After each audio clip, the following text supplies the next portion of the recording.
Curious George and the Dinosaur, written and illustrated by Margaret and H.A. Rays.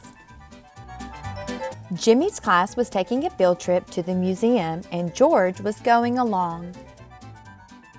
"We're glad to have you, George," said Mr. Chauncey, the teacher, "but don't get into trouble." At the museum, Mr. Chauncey began to explain one of the displays. These rocks are millions of years old. The students weren't listening. "This is boring," said a student. "It sure is," said another. "When is lunchtime?" asked a third. George wandered off. He didn't find the rocks very interesting either. But in the next room, George saw something very interesting. It was a huge skeleton. What a long tail! It was too much for George to resist. He stepped over the rope and jumped onto the tail. He climbed down, and then he climbed up. He climbed up and up until he reached the skeleton's head. Just then, Mr. Chauncey and the class came into the room. "Look at that dinosaur," said Jimmy. "And look at George," he shouted. "Ride 'em, George," cried a girl. The guards heard the noise. "Get down from there," ordered one of them.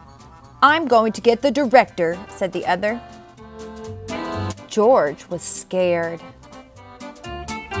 "Is that how they rode dinosaurs in the old days?" a girl asked Mr. Chauncey. "Well, no," he said. "Tell us more about the dinosaurs," someone said. George was curious. What was a dinosaur? "Well," said Mr. Chauncey, "the earth was once full of huge creatures like this." Suddenly, the director of the museum came charging in. "What's this about a monkey on a dinosaur?" he asked. "Guards, get that monkey down before he causes any damage," he ordered. Poor George. There he was on top of a dinosaur, and no place to hide. "Just a moment," said Mr. Chauncey. "George was a great help to me. He got the children interested in the dinosaurs." "We wouldn't have listened," said a boy.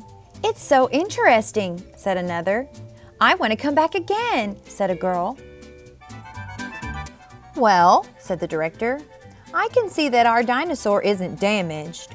We'll forgive him this time." "You can come down, George," he called. "Hooray!" the students shouted. Mr. Chauncey said, "I have to thank you for making this a very interesting one, George. But next time, promise to not ride the dinosaur." When the bus stopped in front of George's house, the man in the yellow hat was waiting. "I'm glad to see you, George," he said. "I hope you kept out of trouble today." Hi guys! Well, what did you think of Curious George and the Dinosaur? Whew! That Curious George gets into all kinds of trouble. My goodness. Okay, so today your activity is going to be through Seesaw. You are going to be doing an activity called setting or not setting. You're going to circle the pictures of a setting. Then you're going to use the microphone tool and tell me which setting is your favorite that you circled and why. Make sure to click that green check up at the top to turn it into your teacher. Have a good day.